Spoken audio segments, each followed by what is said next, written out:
I used to drive to school with my mom every day. She worked at my high school, so it made sense to drive in together. Some of our car rides were spent talking, some were spent completely silent. During our silent rides, I would try and play music. I wanted to show my favorite songs to my mom. I always felt close to her and thought she would appreciate them. I thought it would be something else to share. Occasionally, she would hum along, but most of the time she would shut it off and continue our silent drive. I was an orientation leader the summer after my freshman year of college.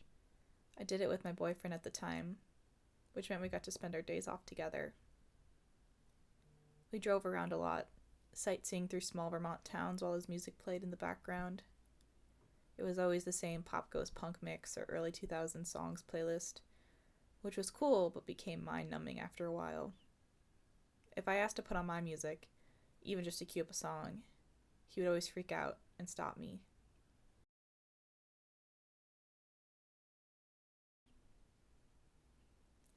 The first time my parents visited me in college was about a month into my first semester. They came with my aunt and uncle. My dad hugged me tight when he saw me, but I was mostly excited to see my mom. I had missed her. When we got lunch, my mom left before the pizza came, saying she felt sick and needed to go outside. She told us not to follow her and left the restaurant. When my mom says not to check up on her, it can mean one of two things. Don't go after her, or immediately go after her. My dad chose to follow. I chose to stay. Afterwards, my mom shot me death glares as I walked down Church Street with my aunt and uncle. Later at my dorm room, she waited until we were alone to make biting, passive-aggressive comments. She left, and then called to tell me I was selfish and rude. Frustrated, I told her through tears that I was just trying to entertain everyone, and I didn't know what to do to help her. She just sighed and said we should move on. But she didn't stop.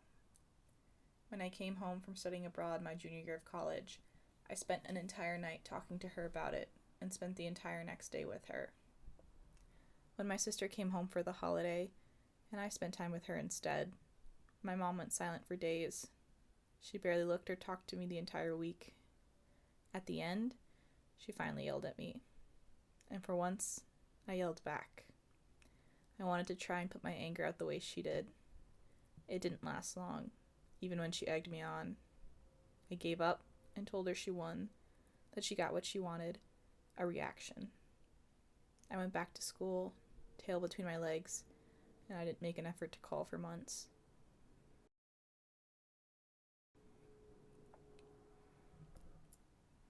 My college boyfriend was my first real relationship. I was excited and obsessive. I spent all of my time with him. I was dependent. He was controlling. He would get upset if I didn't spend all my time with him, but told me I was jealous and crazy if he took a nap in another girl's bed. He would bait me, and I always took it, lashing out when he really got to me. Sorry, I would always say. Sorry, that was my mom coming out. We went on like this for 8 months. He dumped me barely a month after we had road tripped through Vermont, and after ignoring my messages all week. He sighed with boredom while I cried on the phone. He hung up.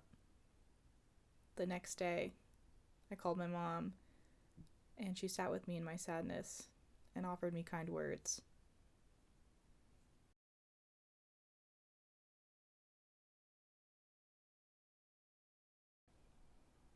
After fighting with my mom after studying abroad, the pandemic hit, and I went home for a while.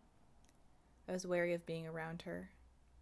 We went on a walk, and I listened to her talk about what she wanted to do differently in her job, her life, and I felt a knot loosen slightly in my chest. We got in the car to go home. I put on Fleetwood Mac, and she sang along with me.